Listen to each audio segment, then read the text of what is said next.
देखिए, मोदी जी को बदनाम करने की जो सनक है, वो लोकतंत्र को बदनाम करने की साजिश तक पहुंची है। और मोदी जी से लड़ते लड़ते मार्शल से भिड़ गए।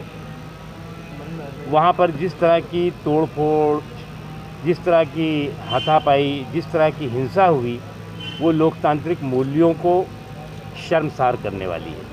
और सबसे महत्वपूर्ण बात ये है, दुख की बात है कि ये सारी घटनाओं को करने के बाद जो गुनाहगार हैं, जिनके पास गुनाहों की गठरी और पाप की पोटली है, वो सारे के सारे लोग सड़कों पर जो है वो क्रांतिकारी की तरह अपने आप को प्रदर्शित कर रहे थे कि उन्होंने बहुत बड़ा काम किया है, बहुत बड़ा देश के हित में कोई काम किया है।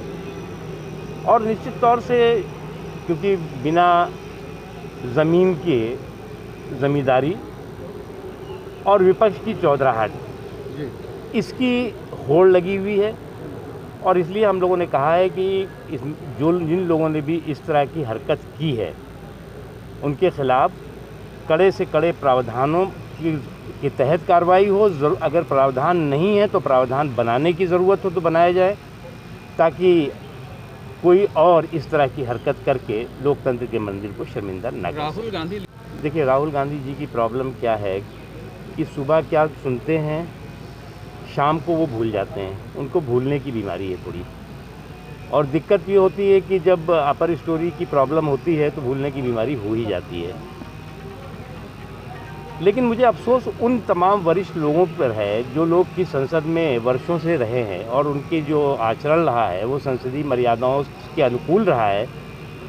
वो भी कहीं ना कहीं इस सामंती सियासत के शिकंजे में फंसते जा रहे हैं। राहुल गांधी एस्टैब्लिश नहीं होते जा रहे विपक्ष के नेता के तौर पर। बीजेपी के नेताओं का, केंद्रीय मंत्रियों के ब्लॉक होते थे, उस पर कोई ट्विटर कार्रवाई करता था तो ये प्रवक्ता की तरह यही राहुल गांधी जी और इनके सारा कांग्रेस का कुनबा खड़ा हो जाता था। अब क्या हो गया भैया?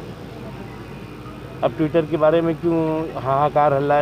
ना हम तब ट्विटर जो कर रहा था उसके पक्ष में थे, ना हम आज हैं। लेकिन वो क्या कर रहे थे वो पहले तय करें। लेकिन राहुल गांधी जिस तरह से लीड कर रहे हैं, लगता नहीं कि वो सर्वमान्य नेता विपक्ष के तौर पे एस्टैब्लिश होते जा रहे हैं? मैं एक बात बताऊं आपको, बिना ज़मीन की ज़मींदारी और बिना सियासी सोच की चौधराहट, इसकी लड़ाई है। और लगभग अभी मेरे सामने जो ये आपने कहा ना सर्वमान्य नेता है, आधे दर्जन से ज़्यादा इस समय प्राइम मिनिस्टर इन वेटिंग दिखाई पड़ रहे हैं विपक्ष में ही। तो पहले तो ये तय कर लें कि नेता कौन है। दूसरी चीज़ ये कि आप मोदी बैशिंग कीजिए, मोदी जी के बारे में दुष्प्रचार करिए, उनसे लड़ाई लड़िए, लेकिन जो है वो देश को और देश के लोकतांत्रिक मूल्यों को आप बदनाम करने की षड्यंत्र और साजिशों से बाज आइए, अन्यथा जनता आपको पूरी तरह से हाशिए पे ढकेल चुकी है और बुरी तरह से आपका हाशिया